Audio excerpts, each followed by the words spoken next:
especialista chamam atenção para os riscos que envolvem a possível revogação da lei de alienação parental aqui no Brasil.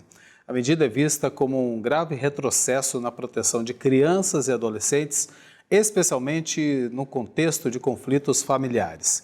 Quem traz mais informações para a gente sobre esse assunto é o nosso colega Eduardo Góes. Boa tarde, Edu.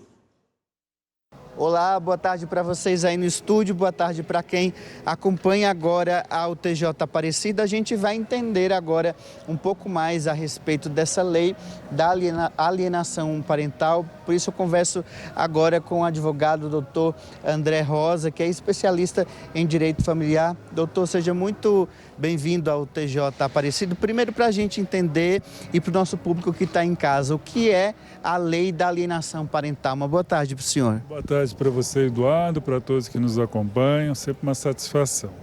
A lei da alienação parental é uma lei que visa, acima de tudo, proteger a criança e não os pais. Ela visa proteger a criança das agressões entre os pais. Quando a gente fala em alienação, é mais fácil a gente entender quem está puxando a corda para quem está usando os direitos da criança em benefício próprio. E nesse sentido, às vezes é a mãe, às vezes é o pai, em que, sabendo que tem o poder de decidir algumas coisas, ela usa isso contra a mãe ou a mãe usa isso contra o pai. Então você veja que a criança às vezes é deixada de lado.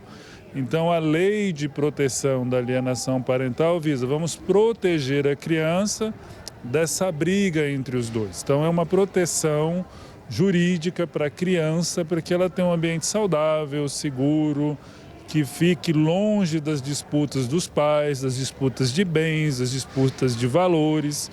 E o mais comum é quando entra a pensão. E aí há uma discussão de vou deixar ver a criança, não vou deixar ver a criança, você não vai viajar, eu não vou viajar. E fica esse jogo, me permita dizer, de empurra, e quem pede é sempre a criança. Agora, caso essa lei seja revogada, quais que são os prejuízos, principalmente para as crianças, que são quem mais precisa dessa lei? E também como que vocês juridicamente podem atuar, uma vez que não vai existir, digamos assim, regras se a lei for revogada? Olha, sempre que uma lei cai em desuso ou ela é revogada, o que é revogada? Ela deixa de existir.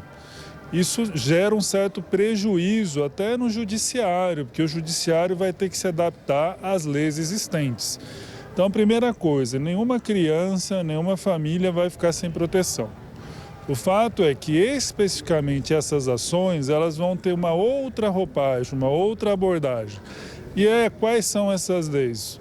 O próprio Código Civil, na parte do direito de família, o Estatuto da Criança e do Adolescente, os próprios direitos internacionais da criança, ela visa toda essa proteção. Então, consequência prática, para os processos em andamento, o juiz vai ter que ver qual é a próxima lei. Muito provavelmente será o Estatuto da Criança ou o Código Civil. E para aqueles que pretendem usar a lei, vão ter que consultar o seu advogado de confiança, para saber se realmente há um enquadramento nisso ou não. Então, o prejuízo maior é para os pais. A criança em si eu não vejo que terá uma desproteção da lei, mas precisa ver se isso é o melhor caminho atualmente no país.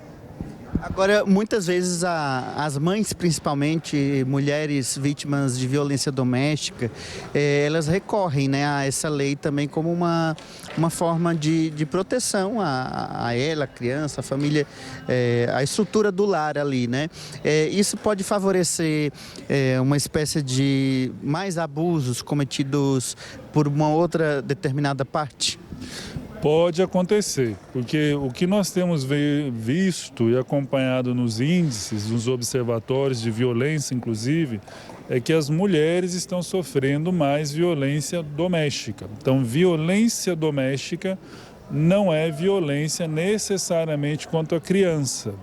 Mas, normalmente, a criança está dentro daquele ambiente familiar e acaba sofrendo, porque às vezes não dá para separar.